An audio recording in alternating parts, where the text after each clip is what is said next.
Mestna središča so v zadnjem mesecu leta odeta v praznične luči in raznorazne okrasitve. Čedalje več pa je tudi manjših krajev, ki se odločijo na takšen način pričarati praznično vzdušje domačinom in obiskovalcem. Na Cankovi so tako letos ponovno okrasili park v središču vasi, ki so ga po julijskem neurju uspeli uspešno sanirati. Pri sami okrasitvi so pomagali številni občani Cankove. Jaz se moram v tej priliki zahvaliti vsem tisti, ki so nam tudi pomagali pri okrasitvi parka in so nam tudi delno donirali. Tako je bilo lekarna Brigita Pavlinjek, ne morem mimo kleparstva Kroso Šinko iz Kakovec, ki so nam res ogromno pomagali. Nenazadnje svetličarna Šadl Herenca, ki je res, če vidite ta adventni venec. In še mogoče, katerega je spozabil, tudi Elektrozrim se je potrudil. Luči so zasvetile minuli petek, ko so se številni zbrali na svečanem prižigu, ki so ga dodatno popestrili nastopi cerkvenega otroškega pevskega zbora Cankova pod vodstvom katehetinje Slavke Nemet in učenca osnovne šole Cankova Luke Fujsa, ki je zbranim zaigral na harmoniko. No, v prižigu lučk sem bil sam presenečen. Tako da kuhančka je zmanjkalo, ne. Še sreča, da imamo tudi tu zraven malo lokale, da se lahko ljudje tudi nadaljevali, pa so se ljudje dolgo zadržali. Tako da interes je, tudi v soboto zdaj pridite pogledati spet, bodo spet verjetno imeli kako presenečenje, ker jaz pravim, da če zdaj vse povem, ne, pol ni interesantno za obiskovalce, da bi prišli sem, ne. Morajo priti sami sem, pa se ne prepričajo in sem prepričal, da je ne bo žal. Ob sobotah v mesecu decembru tako tudi letos vabijo na adventna druženja. Med 16. in 22. lahko doživite čudovit ambient okrašenega parka in okusite božične dobrote. Vsako soboto eno društvo priredi, malo kuhančka, malo kako primaz, kakšno dobro klobaso ali pa še kaj, pa predvsem druženje. Jaz sem prepričan, da kateri mogoče misli, da bi lahko denar porabili za kaj drugo, ne. Ampak moram vsem povedati, da gro denarja smo zagotovili, predvsem iz nekih donatorstv. In tudi, če damo 3-4 jurje, mislim, da to ne sme biti težava, ker ljudje to potrebujejo. Najbolj pa potrebujejo to naši najmlajši. In še sreča, da je ta park v bližini vrtca, v bližini šole in tudi v centru.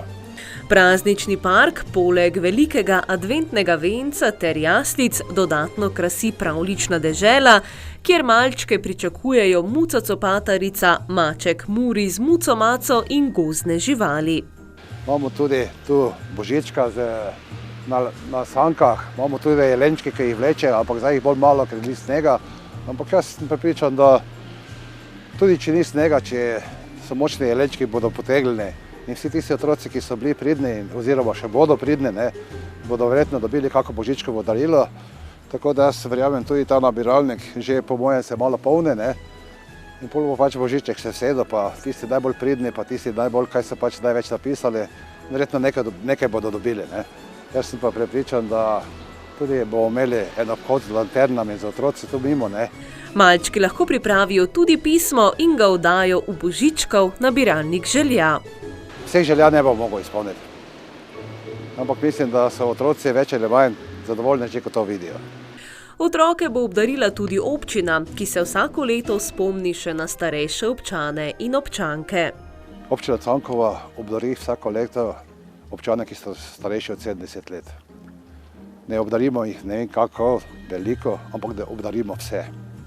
Vsakemu posamezniku damo en darilni bon, damo jim čestitko in jo odnesemo domov.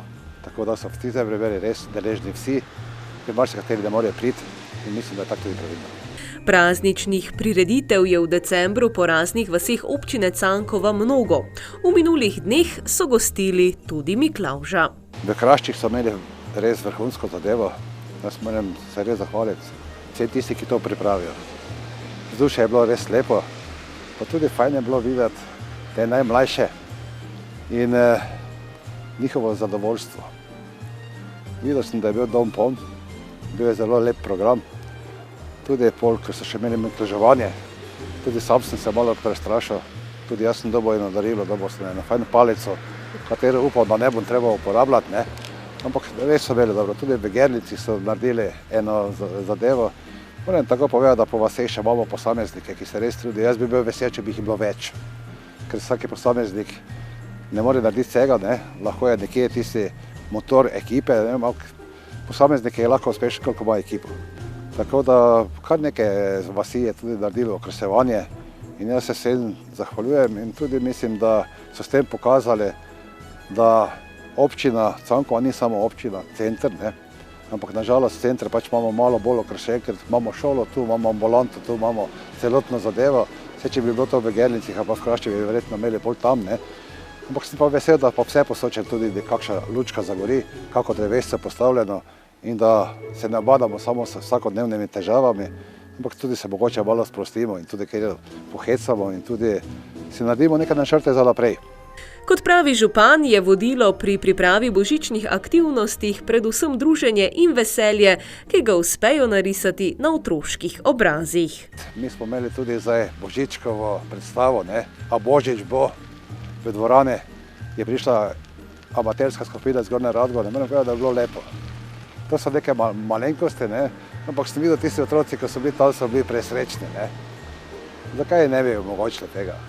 Ne kupimo in samo tablični računalnik, peljemo jih tudi na kakšno tako predstavo. Verjamete mi, ki je to več pomembno kot pobilkaj. V občini Cankova ob skorajšnjem izteku leta zrejo v prihodnje leto s pozitivizmom. Vem, da delamo tudi inventuro, kaj smo naredili v leta 2023. Poskušamo tisto, kaj je bilo dobro, prenesti naprej. Poskušamo tisto, kaj je bilo slabo, dati nekje v ozadje, pa se malo ustaviti. Malo se ustaviti, ker verjetno neke stvari nas opozarjajo, da bomo morali v prihodnosti tudi upoštevati neke zakonitosti. In jaz sem prepričan, da če bomo se želeli dobre misli, da ne bomo prehitevali drugega, da ne bomo mislili, da smo mi nenadomestljivi, da se nam ne more zgoditi nič, ker jaz vedno govorim, upaš, da se to ne zgodi tebi, kaj da drugega vidiš. In sem prepričan, da Slovenija ima perspektivo, če bomo se znali pogovarjati, tako da res želim vsem v letu 2024 vse dobro, optimistično, pogumno in strpno leto.